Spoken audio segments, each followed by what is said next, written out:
Hi, I'm Sarah and I'm going to be walking you through how I do my base coat for my realism oil paintings. So what I do with my base coat is I really roughly apply down the paint, and this type of paint is really good. The Arteza paint is really smooth and silky, so you get a really nice application. What I like to do is I start with the eyes, so get a fine brush and I'm just going to outline the eye.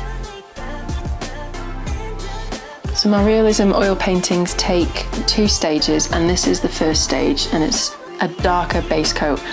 So I put the colours down and they're always a bit darker than what they appear on the photo, because when this dries, typically take about 2 to 3 days to dry. Sometimes longer, sometimes not as long. And then once that's dry, we go over with all the fine fur detail. So this is just a rough stage. It doesn't have to be neat or anything. It's all going to get blended at the end.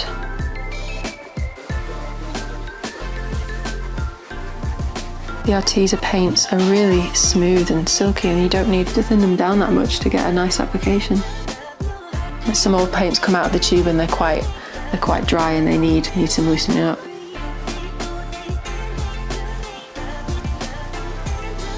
So that's all I need to do to this eye. I might add a highlight anyway, but it all gets blended together. I've done one eye, so I'm just going to start. So I'm using quite a flat brush for this. So for this first base coat, you don't need to worry about highlights, you don't need to worry about anything like that, because you're picking up all the base colours, all the colours that sit underneath your highlights. So this is what I like to call, it's called the messy stage. It's not neat. And the stage doesn't take that long either. I'm just slopping the paint on. And then we want to get the dark red, mix that in with some of the black. Again, I'm not thinning the paint down here, I'm using it neat. And I'm just dabbing it on the canvas. And get a lighter red, get some white, and let's fill in that top of that bridge of that nose. So I'm just blocking in the bridge of the nose. Right, I'm going to switch my brushes again. Like I said, it's a super messy stage. It's not supposed to look finished at all. It's all part of the process. And just do it darker under the chin. Right, well, I've got the same brush. I'll do this black bit here as well. And then we'll block all this bit in with the grey. And then I'll show you how I blend it. Right, I grabbed my mop brush, which is a really soft, fuzzy brush. And what I'm going to do is, I'm just going to start blending all of this together.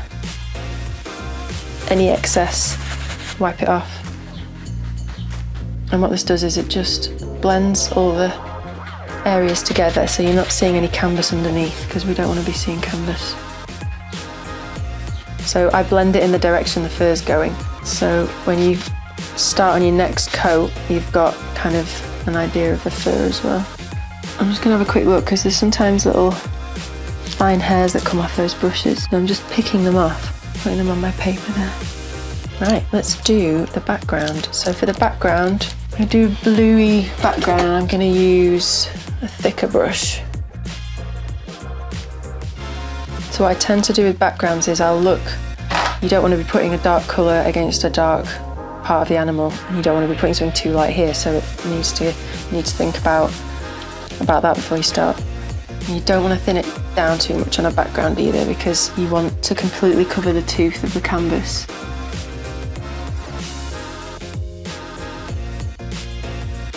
So what we can do first is grab a dry brush. And what we're going to do is I'm just going to blend the edges before I blend the background. It's neater to do it with a brush like this than that big mop brush, because otherwise it can make a real mess. Right, so same thing that I did here, and I'm just going to really lightly blend. And it almost looks a bit like a sky, like a cloudy blue sky. And you can flick it in so that it goes over the cat, and you're not taking the dark colour of the cat into the background. Constantly wiping my brush. There's so many hairs on this. So I'm kind of flicking it outwards at the edges, and then when I get into the cat, I want to flick it inwards. So this is the base coat of my cat in oil paints. This layer will take about 2 to 3 days to dry. And then once that's dry, I'll go over it with all my lighter fur details.